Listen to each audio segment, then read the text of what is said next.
Eu desconheço uma associação onde 72% dos seus integrantes têm nível superior e uma renda per capita colocada à disposição.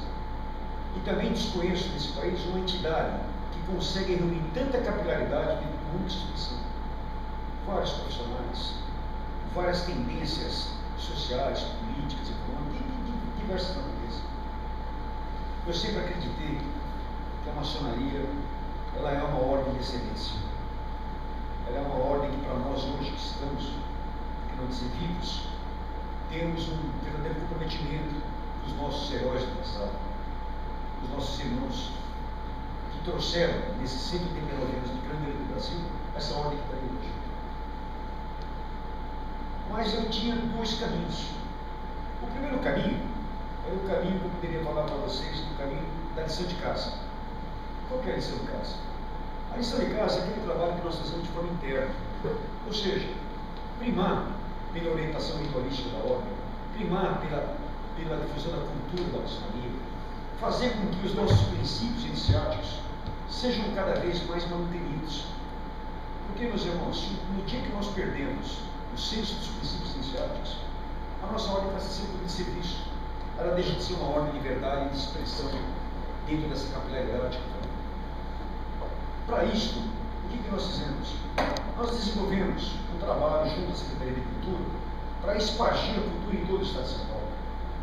Fazer núcleos de pessoas vocacionadas para o trabalho e colocar essas pessoas em todas as regiões, mostrando como que é a cultura maçônica, orientando o aprendiz, orientando o companheiro, orientando o mestre, fazendo os cursos de oficiais, e nós conseguimos aí, até agora, fazer 58 encontros regionais só na área da cultura dentro do estado de São Paulo. Só para os irmãos terem uma ideia, os cursos feitos no Grande Oriente de São Paulo, que na verdade, abre aspas, o ingresso desse curso no gênero alimentício, foi 14 toneladas de alimentos que foram angariados pelo Departamento de Cultura do Grande Oriente de São Paulo. 4 milhões de e-mails respondidos nesse período. Então houve uma verdadeira interação com o Departamento de Cultura. De um outro lado, a orientação ritualística, tão grande importância. O que nós fizemos com a orientação ritualística? A primeira ideia, nós inovamos a orientação ritualística. Os irmãos estão lembrados que no passado, nós temos 6 ritos no GOP. No passado, o que acontecia no passado? Nós tínhamos um secretário de orientação ritualística e vários secretários de rito.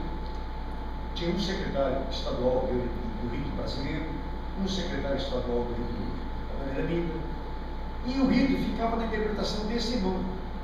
Esse irmão do rito brasileiro, ele dizia o que o rito é, quando a gente fazia o que ele falava de autores de lei. O que nós fizemos? Nós tiramos a figura desse irmão, e juntamente esse irmão nós colocamos 3 outros irmãos e formamos o Comitê Litúrgico do Grande Oriente de São Paulo, onde 3 irmãos têm que chegar a um consenso sobre determinada orientação ritualística. Está aí a orientação ritualística também fazendo um trabalho maravilhoso. De um outro lado, qual era a nossa grande preocupação? Um aumento indiscriminado do número de lojas. Não se justificava um grupo de 14 irmãos buscar uma cisane e no Grande Oriente querer uma loja de 7. E o Grande Oriente dá uma loja de 7 para eles. Por quê? Porque primeiro nós estamos alimentando algo que não era positivo. E segundo, nós estamos criando uma entidade que não ia para frente, não ia ter força. Aí nós chegamos a um conceito de que para nós melhor é plantar flores do que construir vasos. Ou seja, nós já temos loja suficiente. Vamos aumentar o nosso quadro de obreiros com qualidade e vamos fazer com que essa qualidade vá às lojas.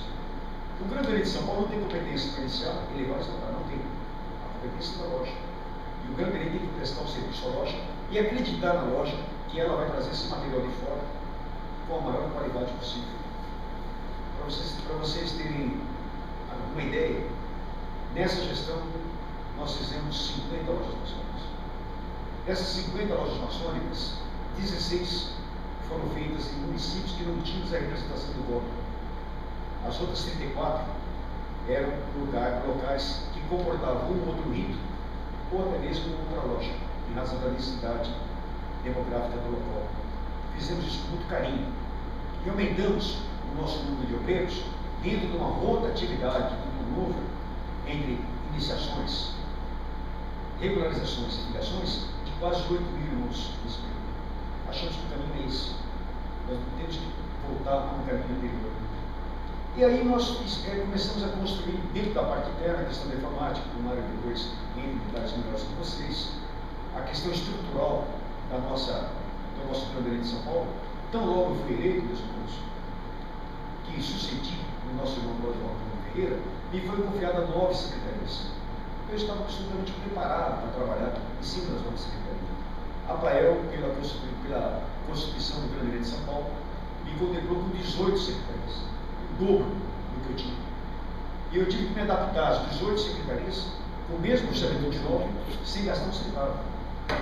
E conseguimos fazer isso nesses 4 anos, administrando 17 secretarias, com a taxa de captação de 9 secretarias, e ainda conseguimos, dentro do superávit do caixa, amealhar 4.400.000 reais, que é o nosso projeto da construção do novo prédio do Rio Grande de São Paulo. Essa foi a parte interna que nós fizemos. Essa parte que todo mundo viu, que todo mundo está percebendo, está sentindo, que nós deixamos de ser um cartório para ser uma ordem efetivamente comprometida para com o irmão, para com a loja, para com a ordem. E daquela porta para fora. Como é que a maçonaria estava sendo vista pela sociedade profana? Nós sabemos que quando nós somos iniciados, juramos fidelidade, tudo que vocês imaginam aí em termos da humanidade. Tem um ritual que até fala, as calamidades do futuro não vencidas são um terrível do amanhã. Nós lemos isso em loja, e lá fora nada. Como é que nós poderíamos fazer com que a maçonaria fosse reinserida dentro do processo político, social, econômico, de todas as naturezas, sem que nós comprometêssemos o nome da ordem? Sem que na vida profana nós saíssemos com os 4 compassos na testa. Bom, fizemos um trabalho, primeiro, um trabalho de fortalecimento da nossa própria instituição. Nós criamos um instituto chamado Instituto Acácia de Responsabilidade Social. O que é o Instituto Acácia de Responsabilidade Social? Nada mais é, meus irmãos, do que uma fundação do Bandeirante. Nada mais é, para quem conhece do Rotary, uma fundação voluntária, aonde 3 corpos se integram: os irmãos, as lojas e as tecnologias sociais. Asilo, creche, ornato, casa do escritor. Para quê? Para que esse instituto possa incorporar com massa associativa todas essas tecnologias sociais e se habilitar de forma legal e legítima em todos os recursos que estão aí à disposição das entidades governamentais. Recursos na natureza privada, pública, internacional, nós temos condições para isso. Nós sabemos que a maçonaria do Estado de São Paulo hoje tem 140 tecnologias sociais diferentes. Só o Hospital do Câncer nós temos lá Ribeirão Preto, Jaú, Barretos, temos Campinas, temos Presidente Prudente, dirigidos por maçons. Então, o que nós fizemos? O que nós verificamos dentro da jurisdição? Quando uma determinada loja tem uma atividade benevolente própria, é pizza, bingo, bazar, chapéu na mão, irmãos colocando dinheiro. Para quê? Se nós temos condição de buscar todos esses recursos de forma legítima através do Instituto. O Instituto está aí. O Instituto está aí e nasceu grande esse Instituto. Qual que é a grande ideia desse Instituto? Que ele realmente venha buscar esses recursos, venha colocar no seu caixa as verbas que de direito ele tem e seja forte para com a ordem, para com a loja, para com os irmãos. Foi importante nós fazermos esse trabalho. Claro que o Instituto Acácia não vai dar nenhum retorno ainda agora, por 2 motivos. Primeiro, que ainda falta massa associativa, ou seja, falta consciência dos irmãos da importância de agregarmos a esse instituto para ele poder ser forte. Segundo, falta legitimidade para esse instituto para buscar as verbas, que é a certificação do Alcip. A Alcip ela só vem depois de 2 anos da instituição, e o Acácia vai fazer 2 anos a primária. E nós estamos preparados para ter aquilo que eu escrevi, o maior instituto de benevolência filantropia do mundo. E eu falo isso porque eu desconheço no país um instituto que tenha 140 tecnologias sociais diferentes uma da outra. Eu desconheço. Que pega o hospital, pega a alimentação, pega a habitação, pega todas as áreas da ciência social desse país. Está aí o Instituto Acácia. Mas é pouco. E os irmãos? Como é que nós fortalecemos os irmãos? Como é que nós podemos fazer com que os irmãos, no mínimo, na sua profissão, se sintam protegidos? Criamos os institutos profissionais. Criamos o Instituto Profissional dos Engenheiros e Arquitetos Maçons, advogados, médicos, dentistas, educadores, e empresários maçons. 6 institutos. Institutos esses que são entes paramaçônicos, não tem nada a ver com o Plano de São Paulo. Tem direção própria, tem entidade própria. O Instituto foi fundado agora, no dia 18 de dezembro, todos esses institutos. Esses institutos, na verdade, a partir do momento da consciência dos irmãos, eles serão órgãos de empregabilidade, não tem dúvida disso. Órgãos de articulação de negócios, de política, tem que imaginar dentro do instituto dessa natureza. Eu vou dar um exemplo para vocês, que é um sonho que eu tenho. O Instituto Paulista dos Médicos Maçons. Juntando as 3 evidências maçônicas, nós estamos falando de 7 mil médicos. Vocês já imaginaram se esses 7 mil médicos fizerem parte desse instituto? E nós chegamos lá como promessa do instituto e falamos assim, nós queremos 2 coisas. Primeiro, um book de especialidade médica. Dizemos. Segundo, que vocês concedam para nós a consulta pela tabela da MB. Nós queremos o maior convênio médico do mundo, os 7 mil irmãos. Tem condições de estar aí. Faltava ferramenta.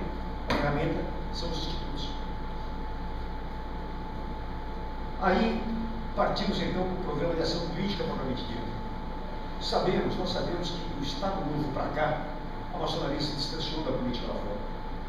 Nós sabemos que nós começamos a ter no nosso meio verdadeiros políticos maçons e não maçons políticos. Políticos maçons que não tinham nenhum compromisso ou identidade com a maçonaria. Por quê? Porque a maçonaria não ajudou esses irmãos. Nem mesmo o apoio institucional a maçonaria deu a esses irmãos políticos. E muitos deles, eles falam, a maçonaria não fez nada por mim. Foram eleitos e nós não tínhamos nenhuma relação. Para resgatar essa história do Estado Novo até agora, o que nós fizemos? Iniciamos um programa em 2008. Tímido, muito frágil, mas começamos o programa. 291 irmãos se candidataram. Com os poucos recursos materiais que nós tínhamos, não financeiros, recursos da capilaridade, recursos do capital social da maçonaria, nós conseguimos fazer com que um irmão empresário de gráfica pudesse fazer um santinho para o irmão de uma forma mais tranquila, um advogado eleitoral desse uma consulta por um preço melhor, um irmão de marketing desenvolvesse uma plataforma de gestão daquele candidato e assim por diante. 291 irmãos foram eleitos em 84. Nós conseguimos, no primeiro passo, não eleger, mas ajudar a eleger 30% dos nossos inscritos, 2.200.000 votos. Nenhum partido político conseguiu isso. A maçonaria conseguiu fazer isso. Ela conseguiu eleger esses 85 irmãos sem se expor lá fora. Repetimos a ideia agora em 2010. Um pouco mais agressiva, não tão tímida como é. Foram eleitos 7 deputados federais e 12 deputados estaduais. Todos os candidatos ao governo do Estado de São Paulo, acreditem em mim, meus irmãos, nos procuraram para obter o nosso apoio. Por que isso? Porque lá fora nós elegemos um respeito incomensurável. A maçonaria é respeitada. Aqui dentro, nem tanto. Muitos irmãos não acreditam no potencial que a maçonaria tem, mas lá fora eles acreditam. Vieram nos procurar. E nós, de forma institucional, apoiamos a todos. Não fizemos nenhum partido, nenhuma filiação. Está aí o Geraldo Alckmin hoje eleito e colocando uma carta à disposição do governo de São Paulo, do seu gabinete, do seu staff, dando agradecimento a nós. Aqui, para que ninguém nos escute, achando que nós ajudamos a eleger. É o trabalho. Então vejam bem, nós não vamos resgatar 30 e poucos anos de omissão e distanciamento da política em 2 anos. Esse é um projeto que ele tem que ser aperfeiçoado, repetido e conscientizado nos próximos